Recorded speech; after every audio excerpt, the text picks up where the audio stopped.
राधा स्वामी दयाल की दया, राधा स्वामी सहाय, राधा स्वामी। प्यारी साध संगत जियों, माताओं, बहनों, भाइयों, जितने भी आप सत्संग लाभ के लिए उपस्थित हुए हो, शांति से बैठ के सत्संग सुने, आनंद लें।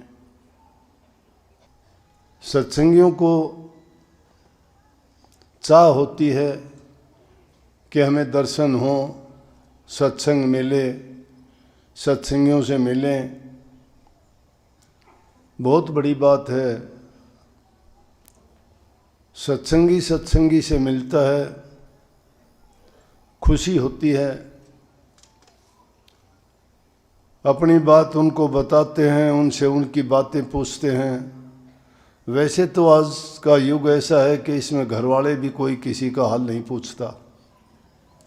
घर में जितने हैं देखते हैं कि 4 मेंबर हैं तो चारों के पास तो टेलीफोन है, और देखोगे तो एक कुर्सी पर, एक बेड पे, एक अलमारी में कहीं ना कहीं बैठे सब अपने अपने फ़ोनों में लगे हुए हैं। घर में 5 आदमी हैं, पांचों के पास फ़ोन है, बोलता कोई नहीं है, चुपचाप ऐसा लगता है जैसे कोई नहीं घर में, और सब फ़ोन में देख रहे होते। ये पता नहीं क्या देखते हैं, क्या करते हैं।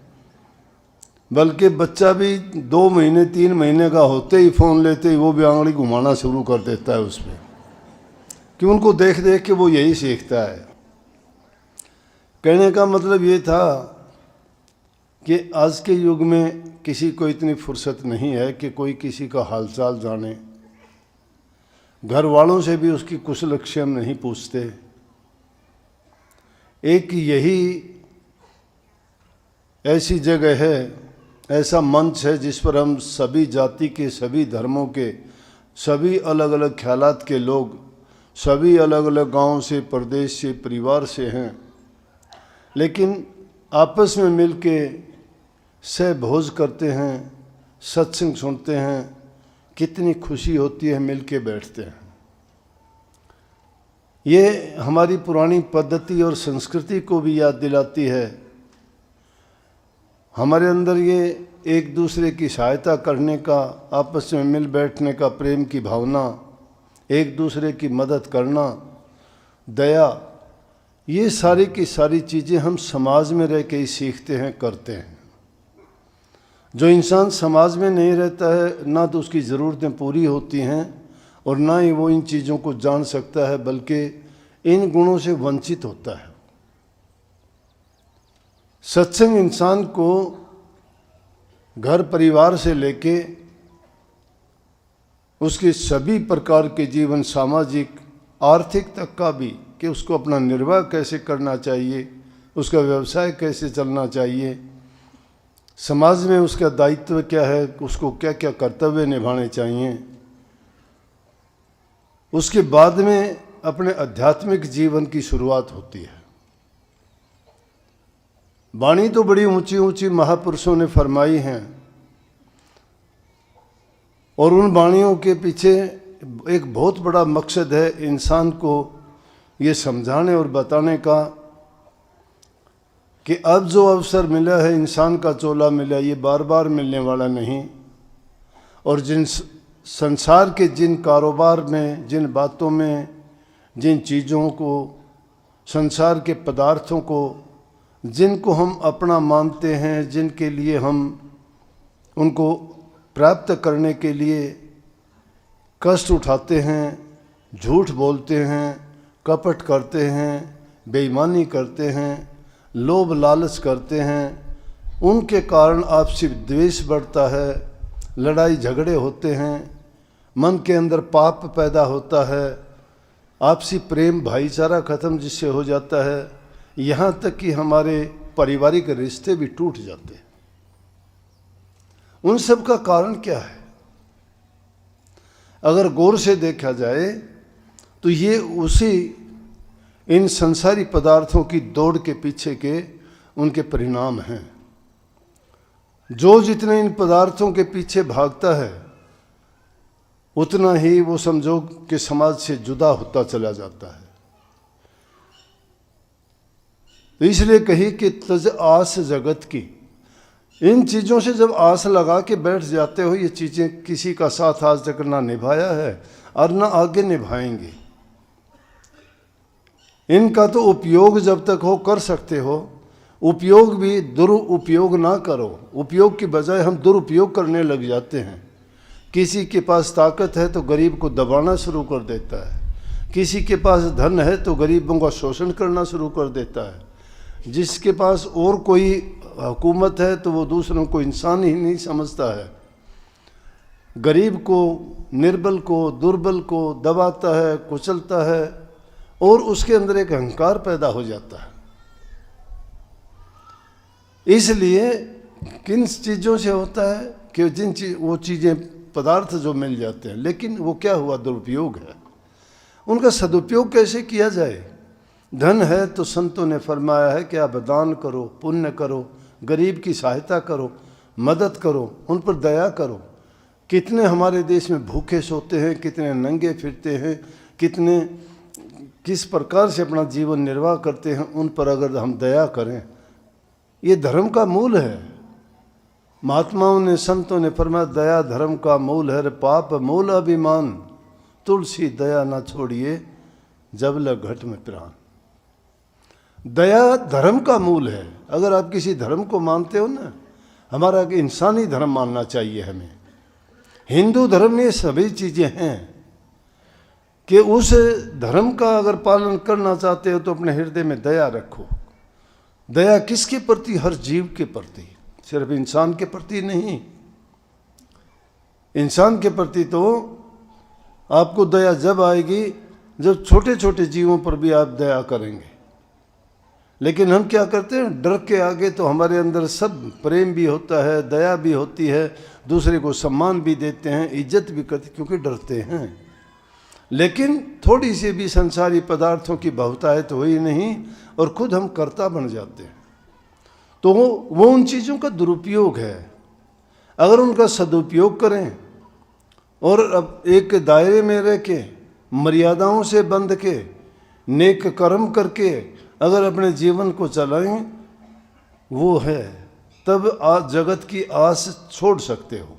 जगत सत्य नहीं है, झूठ है, ये सत्य नहीं है। सत्य तो एक ही है, सत्य नाम। सत्य नाम सतगुरु से मिलता है और उसका बखान सत्संग में किया जाता है। तो तीन चीजें होगी, सत्य नाम, सतगुरु और सत्य संग, सत्य का संग। तो इस वाणी में जो कहा गया, तज आस जगत की भजले न निज नाम। अब बात निज नाम की आ जाती है। निज नाम हमारा क्या काम करेगा? और जगत की इतनी आस छोड़ के उस निज नाम में क्या रखा है? निज कहते हैं असली को, मूल को, वास्तविक को, सार को, जो असली है। निज, निज जो उसका मूल स्थान है, मूल चीज है, उसका सुमरण करने अनेकों नाम दुनिया में बने। कैसे बनते गए, उनके बनने का भी एक कारण नहीं है। वो नाम निज नाम नहीं रहे, मन के नाम हो गए, लालच के नाम हो गए, स्वार्थ के नाम हो गए, बनावटी और झूठे नाम हो गए। जिन नामों का कोई महत्व नहीं, कोई मतलब नहीं, जिनके पीछे कोई मकसद ही नहीं है, ना कोई ठिकाना है, ना कोई राह रकाना देता है, ना कोई पहचान है उनकी। और उन नाम के जपने से, करने से कुछ हासिल भी नहीं होता है, क्योंकि वो निज देश का भेद नहीं देते। आत्मा को जो शांति कब मिलती है? जब इसको निज नाम का ज्ञान हो जाए। निज नाम का ज्ञान कैसे होगा? पूर्ण संत के बिना नहीं होता। जब पूर्ण संत सतगुरु मिल जाते हैं तो दुनिया के पदार्थों की बात सोचते हो क्या है? अभिमन्यु की पत्नी का नाम क्या था? उत्तरा। द्रौपदी ने उत्तरा को कहा एक दिन जाके, वो झाड़ू निकाल रही थी, उसके सिर के हाथ फेर के कहने लगी, बेटी कभी भी इन दुनियादारों की, लोगों की बातों पर, उन पर इतबार ना करना। इतबार तो अपने इष्ट पे ही करना, अपने गुरु पे ही करना। इतबार तो सिर्फ परमात्मा का करना। ये दुनियादारी के लोग हैं, ये कोई किसी का कोई साथ देने वाला नहीं है। वो हैरान होगी, कहने लगी माता आपने ये बात कैसे कही, क्यों कही?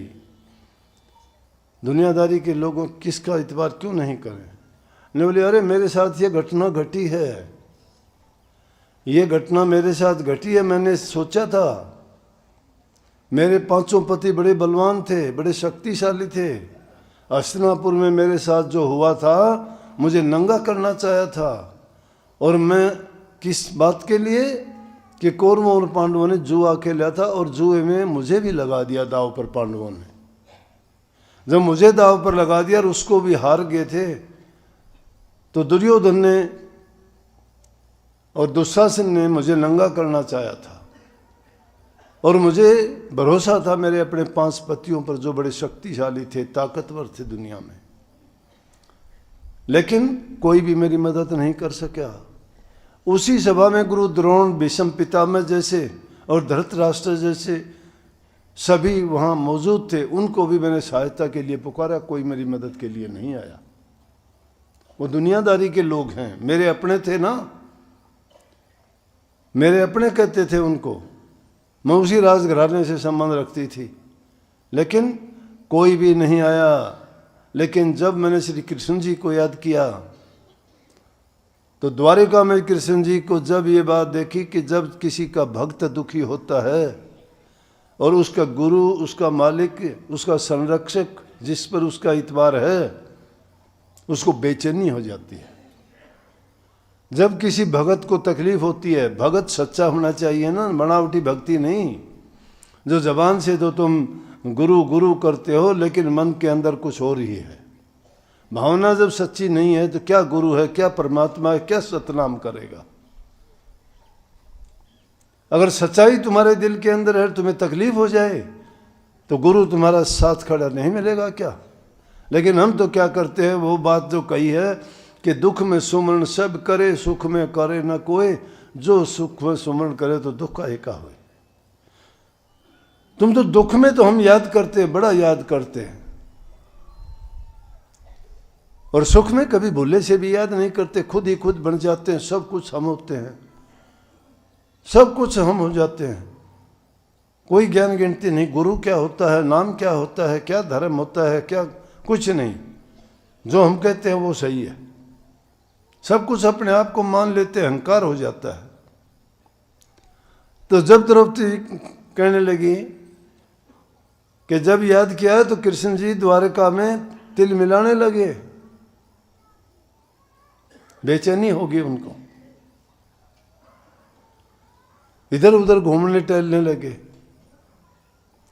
क्योंकि जब किसी की प्यारी चीज हो, कोई प्यारा मित्र हो, कोई प्यारा सेवक हो, कोई किसी का पुत्र हो, जिसके अंदर दिल बसता है, दिल बसता है जानते हो, जिसने अपना सर्वस्व जिसको सौंप रखा है।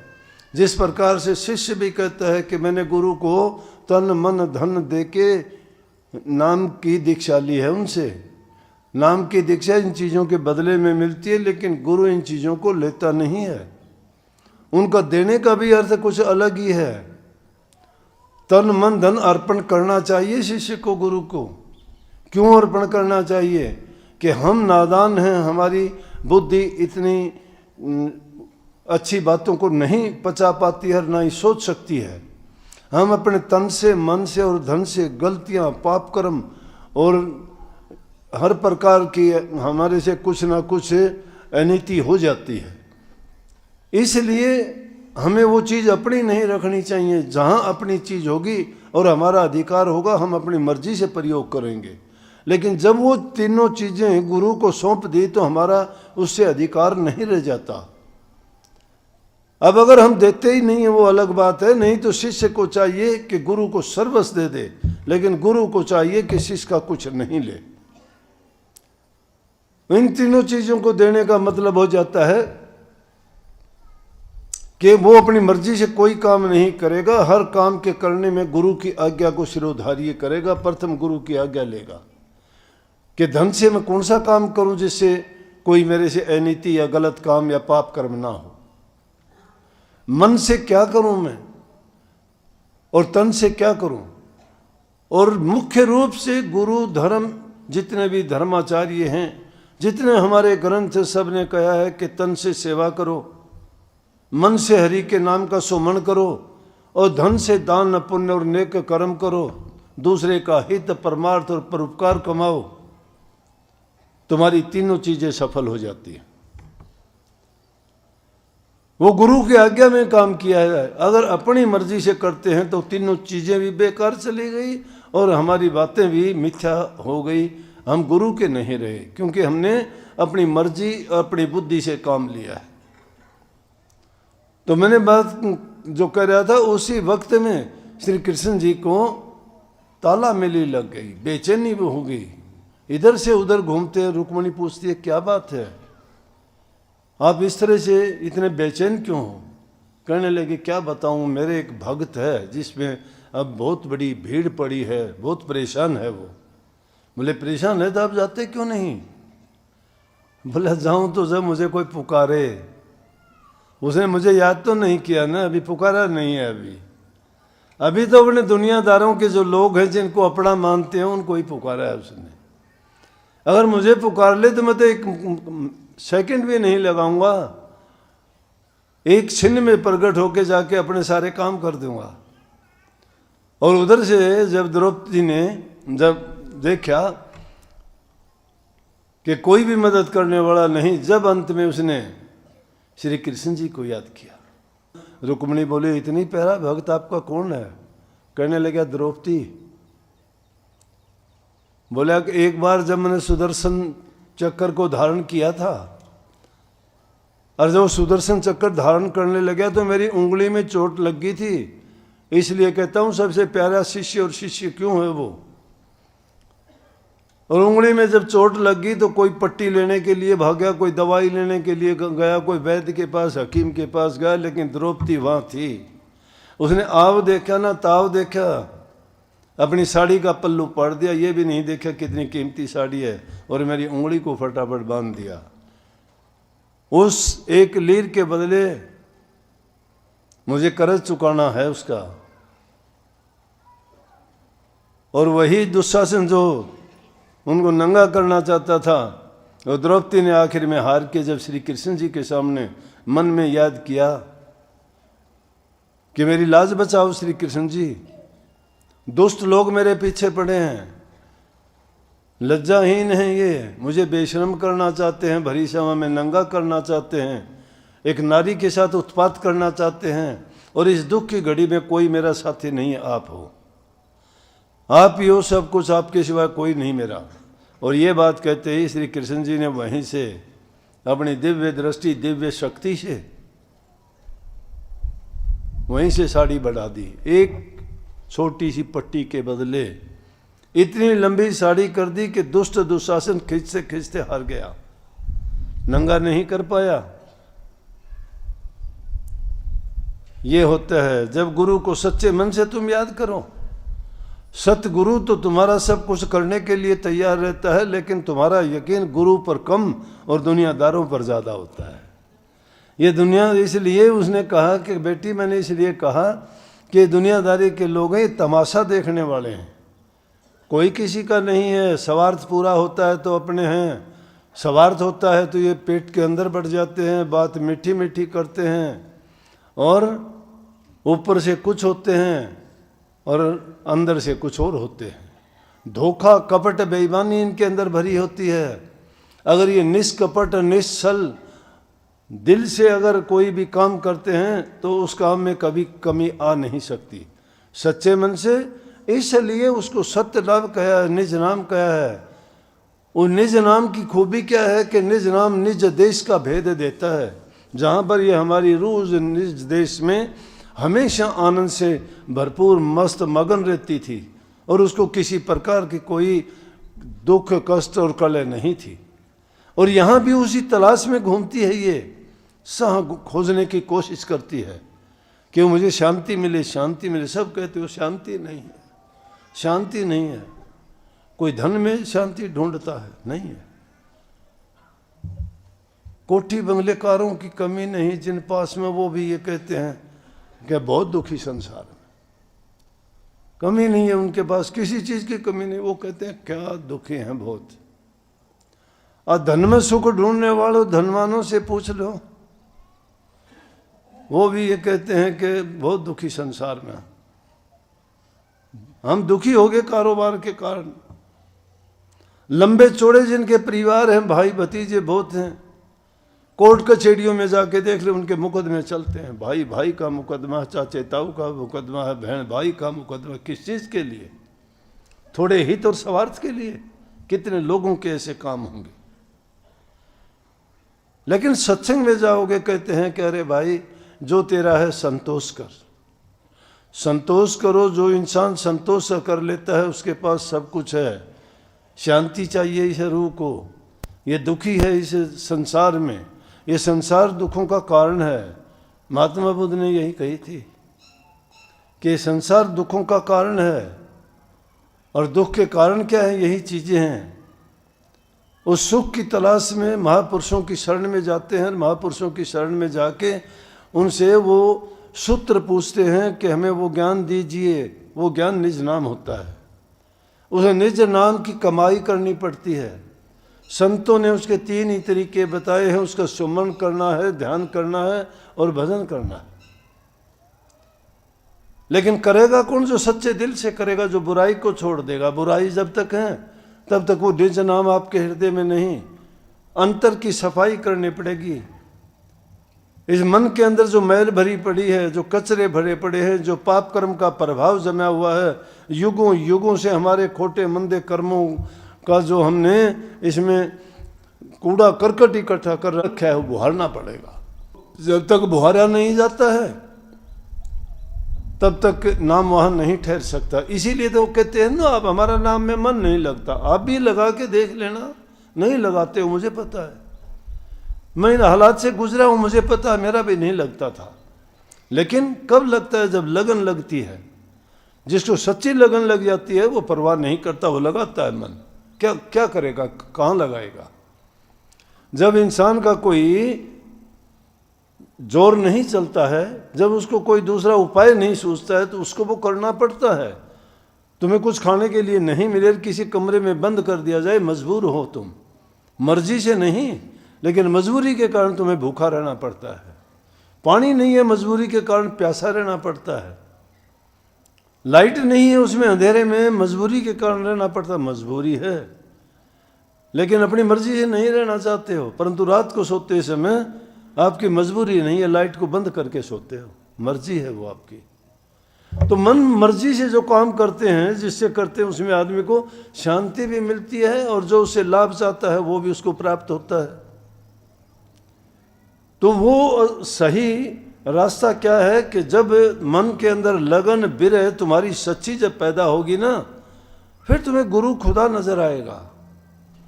फिर तुम्हें तुम्हारे हृदय में वो प्रीत पैदा हो जाएगी, जिससे तुम्हें दर्शन करने से, बात करने से, वचन सुनने से तुम्हारे मन का सिमटाव शुरू हो जाएगा। मन की वृत्तियों का जो बिखराव है, संसार के पदार्थों की ओर जो भागे जा रहे हो ना, वो तुच्छ नजर आने लगेंगे, सब मिथ्या नजर आएंगे। उनका प्रयोग करोगे, देखा बस नाम मात्र का प्रयोग करोगे, लेकिन सच्ची लगन जो मन में लग जाएगी। क्या भगत संत हुए वो भूखे मरे क्या? उन्होंने काम करना छोड़ दिया क्या? उन्हें खाया पिया नहीं, किसी से बात नहीं की क्या? अगर वो बात नहीं करते तो नाम पीढ़ी दर पीढ़ी यहाँ तक नहीं पहुँचता। अगर वो अन्न जल सब त्याग के बैठ जाते तो वो वैसे ही खत्म हो जाते, उनका ज्ञान भी खत्म और वो भी खत्म हो जाते। नहीं, जरूरत के मुताबिक शरीर को जिन चीज़ों की आवश्यकता है दीजिए उनको। जिसका शरीर स्वस्थ नहीं है वो कुछ भी करने के लायक नहीं है। टाइम पर वक्त के अनुसार सभी चीज़ें कीजिए, शरीर को भी तंदुरुस्त रखिए। स्वास्थ्य तुम्हारा, मन भी अब स्वस्थ होना चाहिए। शरीर स्वस्थ होने के साथ मन भी स्वस्थ होना चाहिए। स्वस्थ मन होगा तभी स्वस्थ उसमें विचार पैदा कर सकते हो। स्वस्थ मन के बिना भक्ति भी नहीं कर सकते। इन सभी चीज़ों का तालमेल मिला के एक संतुलन बना के जब चलोगे तभी आप सब कुछ कर पाओगे। ये है कि अपने मन को उन बुराइयों की तरफ ना जाने दीजिए। मन का काम में भागता है, इसको रोकोगे कहां से, कैसे रोकोगे? गुरु रूपी अंकुश जो तुम्हारे पास होगा रुक जाएगा ये। बड़ी लड़ाई करनी पड़ेगी। बड़े दोस्त बैठे हैं, मन के अंदर बैठे हुए हैं, दुश्मन हैं, भारी दुश्मन है। हर इंसान के साथ में बीतती है ये। कैसे? कहते हैं एक बार कोई चोरी करता हुआ पकड़ा गया, राजा ने उसको सजा दे दी मौत, कि बहुत बुरा काम किया है, चोरी की है, इसको मौत की सजा दे दी जाए, फांसी तोड़ दिया जाए। करते करते वो दिन आ गया, फांसी का नजदीक आ गया। फांसी के लिए तैयारी कर दी। जब फांसी तोड़ने के लिए लेके गए तो उस जल्लाद से कहने लगा कि मुझे राजा से मिलना है। तो कहते हैं कि किसी को फांसी देने से पहले उसकी आखिरी इच्छा पूरी करने के लिए पूछते हैं। बोला कि राजा से तुझे क्या काम है? बोला मुझे मिलना है एक बार, उसके बाद तो मुझे पता है कि फांसी टूट जाऊंगा, लेकिन मेरी आखिरी इच्छा यही है, मैं राजा से मिलूं। राजा ने भी इजाज़त दे दी कि चलो भाई, क्या बात है? बुलाया गया उसको। बोले बोल क्या बात है? बोला जी मुझे आप फांसी बेशक दे दो, लेकिन मेरे पास एक बहुत बड़ा हुनर है। बोले क्या हुनर है आपके पास? बोला मैं सोना पैदा कर सकता हूँ। अरे सोना पैदा कर सकता है? बोला कैसे? बोला कैसे तो आपको दिखा दूंगा, मुझे पहले आज़ाद करो। राजा ने सोचा कहाँ जाएगा ये, इसका हुनर देख लेते हैं। बोले चल कल से तेरा काम शुरू कर देना, कैसे पैदा करेगा? उन्हें राजा ने कह दिया, ज़मीन दे दी गई, ज़मीन तैयार कर दी गई कि कैसे पैदा करेगा? बोला जैसे किसान पैदा करता है। बोला मुझे सोने के छोटे छोटे दाने बनवा के दो पहले, वो सोने के बीज बोऊंगा तभी तो उसके पेड़ बनेंगे, पेड़ों पर वो लगेंगे। राजा कहने लगा अजीब आदमी है। चलो राजा ने सोचा हो सकता है हुनर है, देख लिया जाए क्या करेगा ये। बोले लेकिन एक बात है राजा। बोले कि हाँ बोलिए। बोले वो बनने के बाद में वो बीज जो डाला जाएगा सोना तभी बनेगा, वो आदमी उनको बोए जिसने जिंदगी में कभी चोरी ना की हो। बोले ये भी कोई बात नहीं। लोग बैठे थे जैसे हम आप बैठे हैं, कहने लगे भाई कोई ऐसा आदमी है जिसने जिंदगी में चोरी नहीं की? सब ने नीची गर्दन कर ली। जिंदगी में किसी ने कोई चोरी तो की होती है, चाहे किसी ने पानी चुरा के पिया हो, छोटी मोटी सब करते हैं। कोई नहीं बोला मंत्री से। बोला मंत्री जी आप? बोला जी मेरे से भी एक बार पढ़ता था तो एक लड़के की कलम चुरा ली थी, मेरे से भी हुई है। बोले जी अब तो सब ऐसे ही हैं। राजा से कहने लगे अब तो आप ही बचे हो, आप करो। बोला अरे चोरी मेरे से भी हुई है। बोला चोरी आपसे भी हुई है? तो चोर कहने लगे मैंने कौन सा जुल्म कर दिया, मुझे फांसी क्यों तोड़ रहे हो? जब सब ऐसे करते हैं तो कहने की बात यह है कि मन सबके पास है और ये मन सबके साथ उत्पात करता है, लेकिन इस मन को सिधाने के लिए गुरु के पास जब जाओगे तो गुरु आपको वो अंकुश देंगे और वो समझाएंगे कि देख भाई मन की चाल में अगर फंसोगे दो रास्ते होंगे आपके पास, दो चीज़ें विकल्प है। जिस आदमी के सामने विकल्प नहीं है उसके तो मजबूरी है। हमारे पास दो विकल्प हो गए गुरु मिलने पे, एक मन हो गया, एक गुरु हो गया। जो मन के कहे में काम करेगा वो मनमुख कहा जाएगा, और जो गुरु के कहे में काम करेगा वो गुरुमुख होएगा। तो इसलिए मनमुखता को छोड़ के गुरुमुखता की ओर मन को मोड़ लीजिए। मन तो आपसे करवाएगा पाप कर्म, नीच कर्म, खोटे कर्म, बुरे कर्म, वो तो लेके जाएगा हमें नरकों की ओर। लेकिन जो गुरुमुखता का रास्ता आपने अपना लिया तो गुरु तो कहते हैं कि उस मालिक की भक्ति करो निष्कपट मन से, सच्चाई के साथ। दुनिया में रहते हुए तो अच्छा बर्ताव करो। अच्छा बर्ताव में आपको बता दिया गया कि तीनों प्रकार से, मन से, वचन से और कर्म से पवित्र होके चलो। और वो चीजें घर से शुरुआत करनी पड़ेगी, बाहर के नहीं। घरों में जिसके प्यार प्रेम नहीं है, घरों में जो बूढ़े माँ बाप या ये लड़कियां सास ससुर की सेवा नहीं करती हैं, पति को प्यार से नहीं बोलती हैं, बात नहीं करती हैं, तो वो घर तो नरक के समान बन जाता है। कहाँ से उस घर में शांति होगी? जिस घर में शांति नहीं है, कहाँ भक्ति, कहाँ सत्संग, कहाँ गुरु का नाम, और उनके कैसे बच्चों को संस्कार मिलेंगे? बच्चों में वही संस्कार पैदा हो जाएंगे जिस प्रकार से घर में जैसा अन्न खाया जाएगा, जैसे विचार होंगे, जैसी संगति होगी, जैसा उनका बर्ताव व्यवहार होगा, वैसी संतान भी वैसी बन जाएगी। अभी एक लड़की मेरे पास आई, बोली संतान के लिए प्रसाद बना के दे दो, रोने लग रही हो। मैं बोले अगर रोती रोती तू ये प्रसाद खाएगी तो रोने वाला बच्चा पैदा होगा, फिर कहेगी तू ये रोता है रोजाना। नहीं, कोई भी काम हंसते हुए कीजिए ना। खाना बनाते हो हंसते हुए बनाओ, सब्जी बनाते हो हंसते बनाओ, किसी को परोसते हो हंसते हो परोसो, देखो उसको खाने वाले को भी स्वाद आएगा, शांति मिलेगी, आपको भी खिलाने में आनंद आएगा। और उसको खाने के बाद भी तुम्हारा, मैं कहता हूँ, अगर अच्छा भोजन प्रेम से बना के जिसको खिलाया है, वो कहते हैं ना जैसा अन्न वैसा मन, उसमें वही विचार वही ख्यालात होंगे, खाने वाला भी मस्त हो जाएगा, उसके भी ख्यालात में शांति प्यार उमड़ेगा, दया आएगी दिल में, क्योंकि बनाने वाले ने बड़े प्रेम से, बड़े चाव से और मन के अंदर बड़े सम्मान के साथ अतिथि भाव से उसने जो बना के दिया है, वो भोजन नहीं, वो अमृत बना के दिया है। अमृत तो इंसान को जिंदा कर देता है, रोगों से भी बचा लेता है। अगर मैं कहता हूँ किसी का बच्चा, ये माताएं हैं, छोटा बच्चा बीमार हो जाता है, माँ अगर उसको प्यार से अपनी छाती से लगा लेती है तो उसका बुखार, उसकी बीमारी भी दूर चली जाती है। लेकिन माँ अपने ऊपर कम और डॉक्टर दवाइयों पर ज़्यादा इतबार करती है। मन के अंदर इतनी शक्ति है कि आप सच्चे मन से जिस पर तवज्जो डाल के काम करोगे, हो सकता है कि उसके बदले में तुम्हें तो थोड़ी बहुत पीड़ा हो जाएगी, लेकिन जिसके लिए तुम ऐसा करते हो ना, उसको तो शांति दे जाएगी, सुख दे देगी, उसको तो रोग से भी मुक्ति मिल जाएगी। लेकिन ये बात बहुत देर से समझ में आएगी।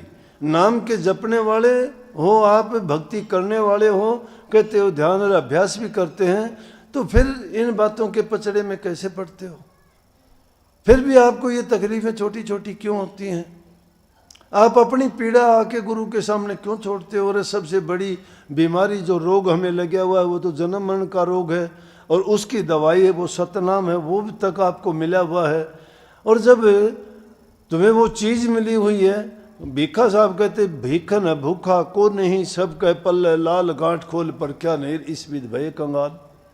कंद छोरा नगर ढिंढोरा, चीज़ तुम्हारे गांठे में बंधी हुई है, खोल के तो देखते नहीं हो, संभालते भी नहीं हो। हर इंसान के पास में वो शक्ति है, वो ताकत है, वो दौलत है। उस मालिक ने सबको भरपूर शक्ति दे के भेजा है, लेकिन हम अपनी उस शक्ति को जानते नहीं हैं। कितने हम अपनी शक्ति को भुलाए बैठे हैं, लेकिन उसी को अगर याद कर लें तो आपके अंदर वो शक्ति है जो किसी चीज़ में भी नहीं है। और जिन्होंने वो शक्ति प्रकट कर ली, उनके जाके हम पैर पकड़ते हैं, उनसे आशीर्वाद मांगते हैं, उनसे दुआ मांगते हैं, उनके सामने जाके हाथ फैलाते हैं, याचना करते हैं। कोई कहता है मेरी रोग बीमारी ठीक कर दो, कोई कुछ कहता है, कोई कुछ कहता है। नहीं कहते क्या? कहते हो। तो उस सतनाम में बड़ी शक्ति है, और जिसके पास वो आता है वो ना तो कोई अहंकार करता, ना उससे कोई लाभ लेना चाहता है, ना उससे कोई स्वार्थ पूरा करना चाहता है। वो तो सिर्फ भक्ति को भक्ति के रूप से ही देखता है। भक्ति का रूप सिर्फ प्रेम का है, और प्रेम भी किसके? अपने इष्ट के प्रति। अपना इष्ट किसके?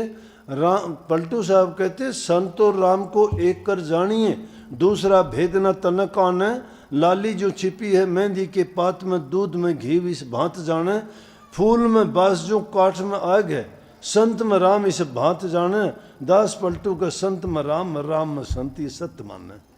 इस बात को सत्य मान के चलो कि सतगुरु ही राम है, राम ही संत है। लेकिन मानोगे जब किसी भी चीज़ को तुम मान लेते हो, उस मैं यूँ सोच रहे हो कि तुम्हारा इतबार और विश्वास जिसमें दृढ़ हो गया है, तो तुम्हारे सारे कार्य भी उसी से सरने हैं। लेकिन हम क्या करते? भूल करते हैं। हमारा मन डामाडोल है, ये टिकने नहीं देता। कहते कि ना, ये भी तेरे जैसा इंसान है। और संतों की ये बात होती है, जो इस तरह से डामाडोल होते हैं उन पर इतबार नहीं आने देते उन लोगों को। उन लोगों के सामने कोई ना कोई ऐसा प्रपंच रच देते हैं, वो उनसे डामाडोल होकर अपने छोड़ जाते हैं। स्वामी जी महाराज ने लिखी है कि पर ये बात अति कर झिनी, संत करावे निंदा अपनी, निंदा चौकीदार बिठाई, कोई जीव ना धसने पाई, कोई जीव होए अनुरागी, निंदा से वो छिन छिन भागी। अरे संत तो अपनी निंदा खुद ही करा लेते हैं कि करो निंदा करो मेरी, तुम निंदा करते हो मेरे पाप कटते हैं, तुम निंदा करते हो तो मेरी पहरेदारी और चौकीदारी होती है, तुम मेरी निंदा करते हो तो मेरे पाप कर्मों को धोते हो तुम, इसलिए कही है। लेकिन अनुरागी जो जीव होंगे वो उसे निंदा को देख के ही उनके पास जाएंगे कि इनकी निंदा होती है, वो जाके देखेगा, निंदा को देख के क्या होगा कि उसको सत्य मिल जाएगा। उन लोगों ने बुराई से अच्छाई का रास्ता उसको दे दिया। अनुरागी जीव को कोई रोकने वाला नहीं है, और जो डामाडाल जिनके पदार्थों की चाह है दुनिया के दारों की, वो सतनाम को क्या जानेंगे।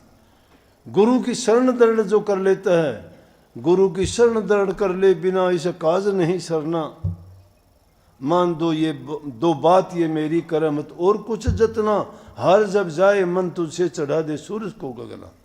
ये तो मन का ही तो खेल है सारा। इस मन को जब सिधा दोगे, मन को गुरु के अधीन कर दोगे, इस मन मुक्ता को जब त्याग दोगे, अपने आप को दीन गरीब हीन जब मानना शुरू कर दोगे, सर्वस्व जब गुरु को अर्पण कर दिया, फिर तो गुरु हमारा रक्षक है, गुरु ही हमें सब कुछ देने वाला, दिखाने वाला, हमारी रक्षा करने वाला, अंग संग्रह के हमारे सारे कार्य सिद्ध करता है। लेकिन वो किन लोगों के, जिन लोगों को इतना इतबार, इतनी बिरह, इतना त्याग हो जाता, वो तो किसी चीज़ को फिर मांगते ही नहीं वो, उनकी मांग नहीं रह जाती, वो तो एक ही चीज़ को मांगते हैं।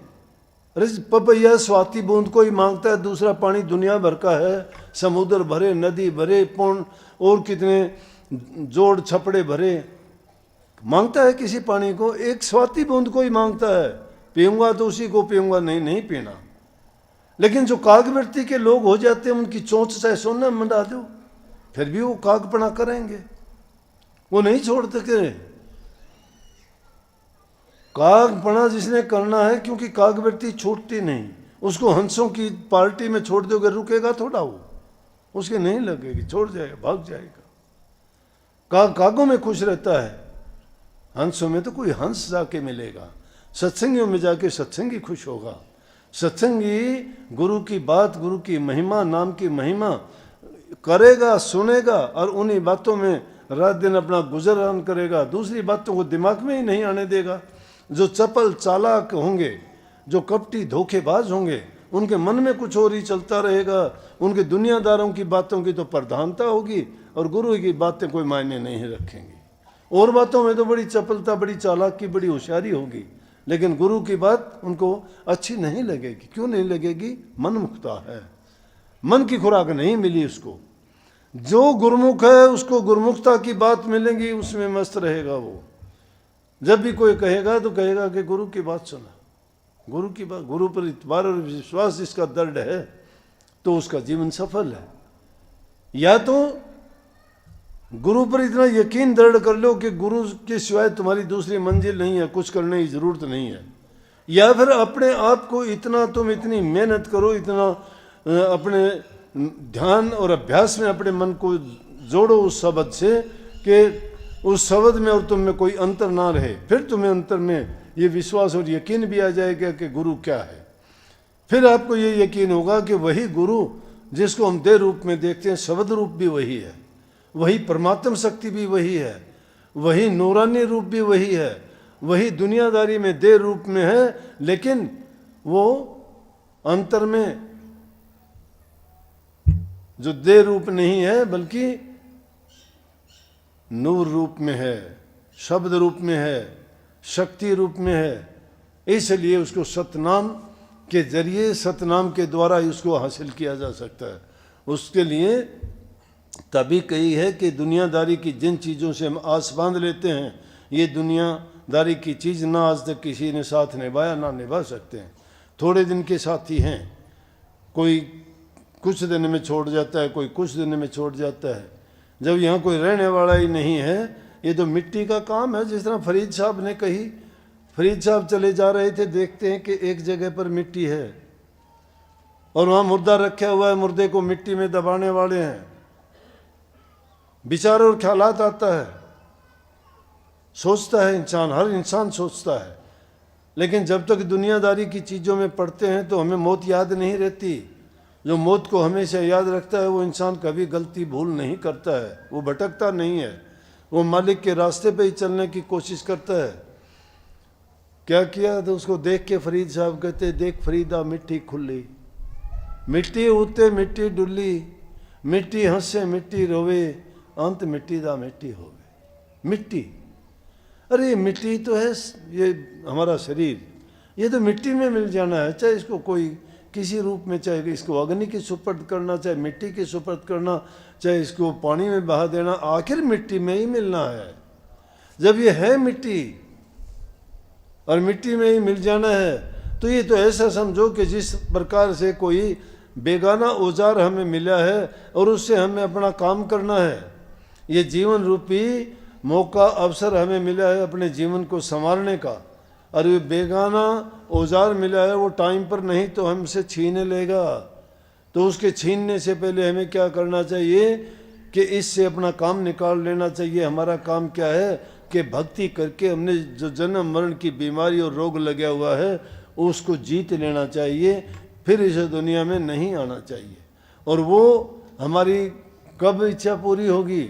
जब हम उस नाम की कमाई करेंगे। नाम में ये शक्ति है, नाम हमारे पापों का नाश करता है, नाम हमारे जन्म मरण से मुक्ति दिलाता है, नाम ही हमारे खोटे मंदे कर्मों को करने से हमें रोकता है, नाम ही हमें अच्छाई की ओर लेके जाता है, नाम ही हमारे दिल में विश्वास, श्रद्धा, प्रेम, दया भाव ये पैदा करता है।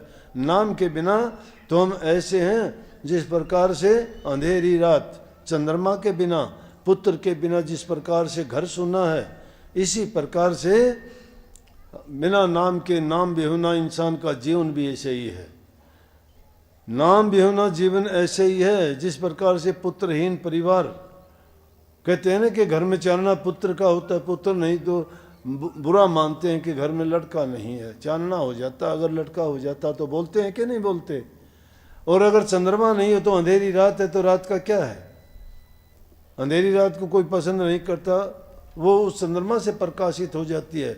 इसी प्रकार से जिसको नाम मिल गया, गुरु मिल गया, उसके हृदय में भी वैसे ही प्रकाश हो जाता है, सारा अज्ञान का अंधेरा दूर हो जाता है, पाप कर्म सारे नस जाते हैं और उसका जीवन संवर जाता है। तो जो इंसानी चोला हमें मिला है वो ये काम करने के लिए मिला है, इसलिए इन जगत की चीज़ों की आस को छोड़ देना चाहिए। जिसकी आस करोगे वो सब के सब धोखा देंगे, सब का सब धोखा देंगे। इतबार करो तो अपना स्वयं का करो, ये घबराने की चीज़ नहीं। तुम्हारा अपना आप आपको धोखा नहीं देगा, जैसा तुम चाहोगे वैसा ही करेगा ये। अगर तुम जिस रास्ते इसको चलाओगे वैसा ही चलेगा। दूसरा आदमी तो धोखा भी दे देगा, गलत रास्ते भी चला देगा, आपके साथ कपट चतुराई भी कर लेगा, लेकिन तुम्हारा अपना आपा तुमसे ऐसा कुछ नहीं करेगा। तुम जैसे चाहोगे वैसे ही करेगा। तुम उसको कैसे भी रास्ते पे डालो। लेकिन मैंने एक बात जो पहले कही थी, वो अपनी मनमुखता का काम होगा। मनमुखता में तो अनेक प्रकार की हमें खतरे रहेंगे इस रास्ते में चलने में।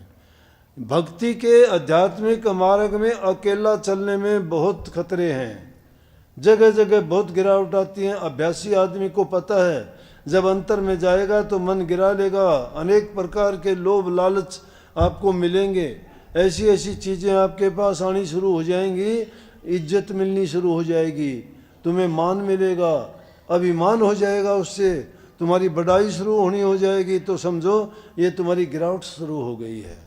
ये तुम्हें रास्ते पे हटाने के लिए काल और माया ने खेल रच दिया है। जो गुरमुख होते हैं वो इस बात को भली भांति समझ जाते हैं कि ये बाधाएं, ये हमारी उन्नति नहीं, हमारी बाधाएं हैं। इसलिए उनके झपट में मत आओ।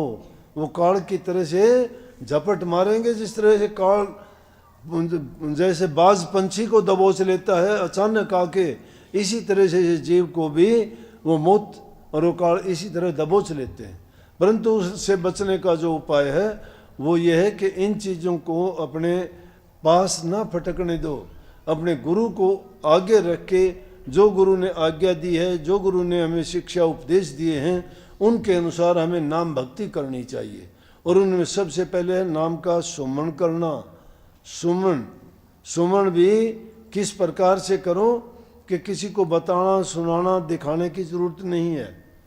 वो तो किसी को दिखाना बताना तो इसलिए करते हैं कि ऊंचे ऊंचे महल चढ़ाते हैं कि दूसरे लोग कहेंगे कि इसका बहुत अच्छा है। अच्छे अच्छे कपड़े पहनोगे कि दूसरों को ये लगेगा अच्छे कपड़े हैं। हमें किसको दिखाना है?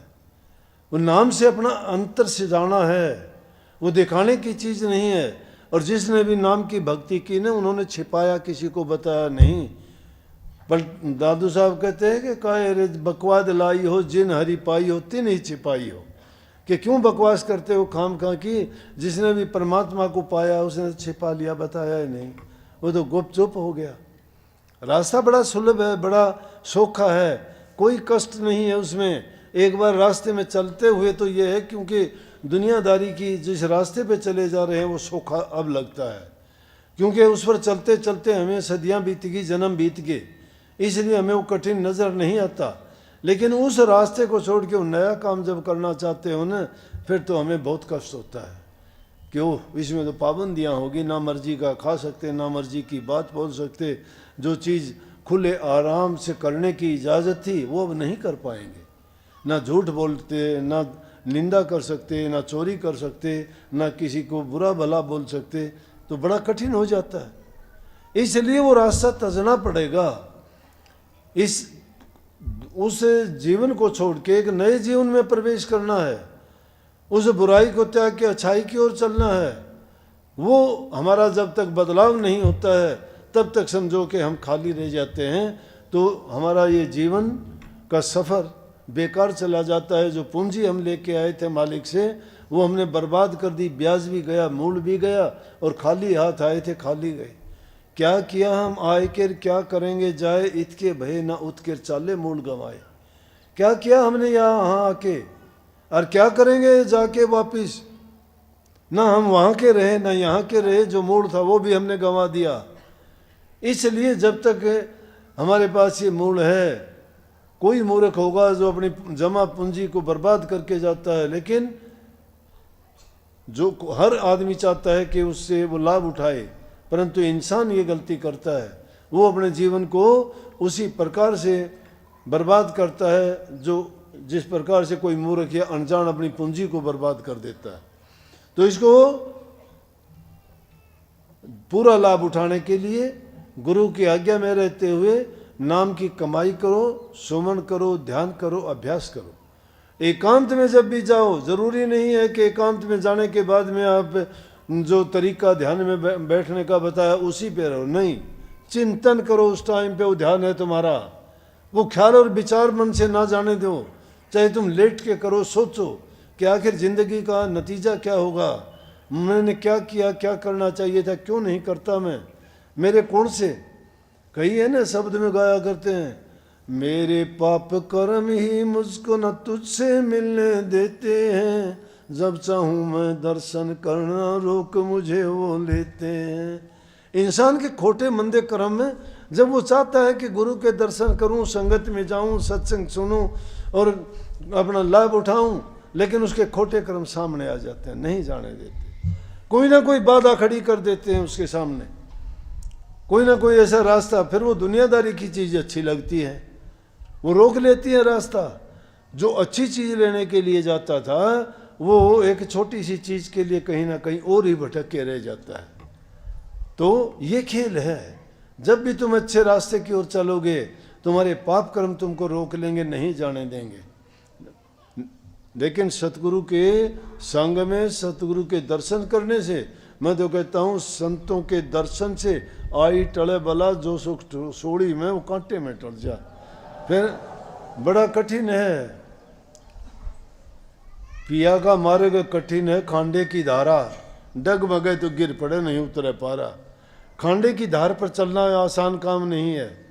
अरे ऐसे ऐसे आदमी पता नहीं क्या का क्या बोल के चले जाएंगे जिनकी कोई औकात नहीं। मैं तो समझाने के लिए, अपने आप को भी समझाने के लिए, मुझे भी बोल के चले जाते हैं। मैं भी ये कह दिया करता हूँ, भाई शेर पिंजरे में बंद हो तो चूहा भी उसके पूंछ के बाल काट जाओ, हैं? अगर वही शेर खुला हो तो कोई सामना नहीं करता ना, और पिंजरे में बंद हो तो चूहा भी चाहे उसके बाल काट दो, कोई नहीं बोल सकता, क्योंकि बंद है वो। इसलिए ये हमारा मार्ग ऐसा है, भेड़ जैसा।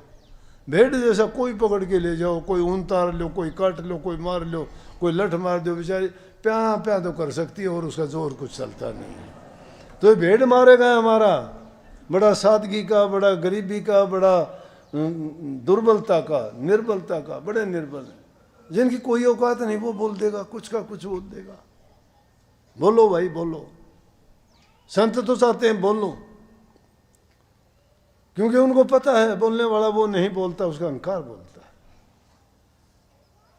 और संत जब चुप हो जाते हैं, सुन लेते हैं, तो सोच लो कि नाश कर दिया, नाश कर दिया, गुप्त मार कर दिया। अगर बोल दिया ना तो कोई अलग बात है, लेकिन संत कभी किसी को कहते नहीं। और संत जब चुप हो जाते हैं तो समझो कि गया, कि वो गुप्त मार उसको बख्शेगी नहीं, मार देगी। तो संसारी लोग हार जीत का खेल खेलते हैं, संत हमेशा हार को अपनाते हैं, जीत को नहीं। तो हमारी कोई हार जीत नहीं है, हमारी तो बल्कि हार ही हार है, हार में खुश हैं। संसारी हारे, संसारी जीते भले और संत लोग हारे भले, क्योंकि हारे तो हरते मिले, जीते जम के द्वार गए। जो जीतने वाले तो जम के द्वार जाते हैं और हारे हुए तो हरि से मिलते हैं। इसलिए कभी भी दुनियादारी के लोगों का मुकाबला करने की ना सोचो। कोई कहता है कह जान दो, कहते को कह जान दे, गुरु की सीख तू ले। गुरु क्या सीख देता है कि कहते को कहने दो, कहते को कह जान दे, गुरु की सीख तू ले। गुरु की ये सीख है कि जो कह के जाना, उसमें तुम्हें कोई तुम्हारा घाटा नहीं किया। दुष्टजन और स्वान को बाहर जवाब ना दे, दुष्ट को और कुत्ते को बाहर के जवाब ना दो। कुत्ते ने बोलोगे दूना वाह वाह करेगा, और दुष्ट को बोलोगे ना तो मारने तैयार हो जाएगा। इसलिए उसने कह जाने दो, चुप में भला है, एक चुप सो सुख। बोलन नालव चुप चंगेरी, चुप बिच सो सो पड़दा। शाह मंसूर ने एक सच आख्या, ओ सोड़ी ते चढ़दा। तो कभी भी इन बातों में ना पड़ो, तुम अपने काम में लगे रहो, वो बाधा पैदा कर देंगे। नहीं तो ऐसे लोग, उन बातों को जो बीत गई उसको दिमाग से निकालो, गई वो बात, वो अब नहीं आने की, वो बीत चुकी है, उस पर पर्दा डाल दो, भूल जाओ। अगर याद रखोगे तो तुम्हें रह रह के दुख देगी वो बात, नहीं, उनको भुला देने में फायदा है। कभी याद ना, अच्छी बात हो तो लाख बार याद करो, गुरु की बात है तो हमेशा याद रखो। दुनियादारों की जो बात है, छल की, कपट की, बेईमानी की, दुख दर्द पीड़ा की, कभी याद ना करो, क्योंकि उससे ऊपर उठना है हमें, कमल के फूल की तरह से। कमल का फूल कीचड़ में होता है, कीचड़ कितना भी चढ़ जाओ, पानी कितना भी चढ़ जाओ, वो उससे ऊपर चलता रहेगा, नीचे नहीं जाएगा, डूबेगा नहीं। तो उस कमल के फूल की तरह से डूबना नहीं, उसके ऊपर ऊपर रहना है, नीचे रहने दो, कीचड़ नीचे ही रहता है। अच्छी बातों को अपनाना चाहिए, जो भी सुनते हो और अपने जीवन में अपना के उन पर अमल करना चाहिए। जीवन तुम्हारा उन्हीं बातों से संभरेगा और वही तुम्हें लाभ देंगी। तो गणेश साधन से रोजाना आपको मिलते रहते हैं, सुना करो सत्संग, लेकिन सत्संग सुन के अपनाया करो। मुझे इस बात की बहुत खुशी है, ये नहीं मानता मैं कि आप अपनाते नहीं, खूब अपनाओ, प्यार भी बहुत करते हो, मैं भी बहुत प्यार करता हूँ। कभी ये सोचते हो, वो एक सांप था, सांप, वो गांव वाले घर लड़िया करता, उनका रास्ता पड़े था। एक महात्मा एक दिन जान लग रहा था रास्ते, गांव वाले बोले महात्मा जी इस रास्ते ना जाओ। बोले क्यों भाई? बोले बोले सांप से वो लड़ जा है। बोले सांप नहीं देखेंगे। गया तो सांप मिला, सांप चला, बोला भाई सांप है। बोला ओहो गुरु जी माफ़ करो। बोला कि माफ़ के करे, तेरे दिन गाँव वाले सारे परेशान से क्यों लड़या करे भाई तू, तेरे खौफ के मारे रास्ता भी छोड़ दिया। बोला गुरु जी नाम दे दो मन भी, मैं भी छोड़ दूंगा लड़ना लड़ना। बोला ठीक है भाई। सांप था, गुरु ने उसको नाम की दीक्षा दी, आशीर्वाद दिया, सांप ने लड़ना छोड़ दिया। गाँव वाले आओ जाओ बोले अरे ये वो कौन लड़ता सांप, सब ने पता लग गया। कोई जा पूड़ी लाने रस्सा भूल आया, वो सांप पड़ा उसके लगा के मरोड़ी रे पूड़ी लिया मैं खोल के भगा दें फिर जा भाई। और कितनी ज़रूरत पड़े उड़े उसने रस्से की डाल में उसका गांडला तोड़ गिरा, बना दिया सन उसका बेचारा अध मरिया हो गया वो। तो गुरुजी का आना जाना गांव वाले तो निहाल हो गए। गुरुजी आए कोई दिन के बाद में, उस रास्ते देखा तो सांप पड़ा शीश का। बोला के हाल भाई सांप है? ने बोला गुरुजी मार दिए। ने बोला अरे के बात है? ने बोला बात की? ने बोला मेरे बेटे निशा काम कर रखा है मेरा तो मन में उसे कोई ने बोला बरोटी बांधे से, कोई लाकड़ियाँ ही बरोटी बांधे, कोई पूड़ी बांध ले जाए, कोई गठड़ी बांधने में काम ले जाए। ने बोला फिर ठा के भगा दिए हैं। ने बोला मेरी हड्डी हड्डी चस्के है, मेरे में नहीं रह रही हिम्मत। अच्छा नाम लिया मैंने। बोले भाई तो मैं तो न्यू कही थी लड़िए ना। ने बोला जी मैं कौन लड़ता? ने बोला मैं न्यू तो को नहीं कही, फूफा ना करिए। ने बोला फूफा कराया कर थोड़ी बहुत जब बच जाएगा। उसने क्या करा सांप ने भाई, दूसरे दिन फिर गए रास्ते में जान लग रहे थे और वो सांप का नहीं चल लिया, हाथ का लिया कि ओह नोला पर रोटी बांध ले चला। अच्छा नोला वो सांप पड़ा लिया, नोला रस्सा भूलिया की बात हुई, उसका नहीं हाथ का लिया, उसने फुकाड़ वाले नोला रही हो तो वो को नहीं भाई, यो नोला दूसरा से। तो इसलिए भाई फूफा तो थोड़ी बहुत मैंने करनी पड़े है, वो तो बुरा हो ना मानियो। और बाकी बहुत प्यार करूँ सो मैं, हम भी प्यार करो सो तो भक्ति कराया करो, नाम का सुमरण कराया करो, ध्यान अभ्यास किया करो, किसी का बुरा ना करो जिंदगी में, इतना कहना मेरा मानो।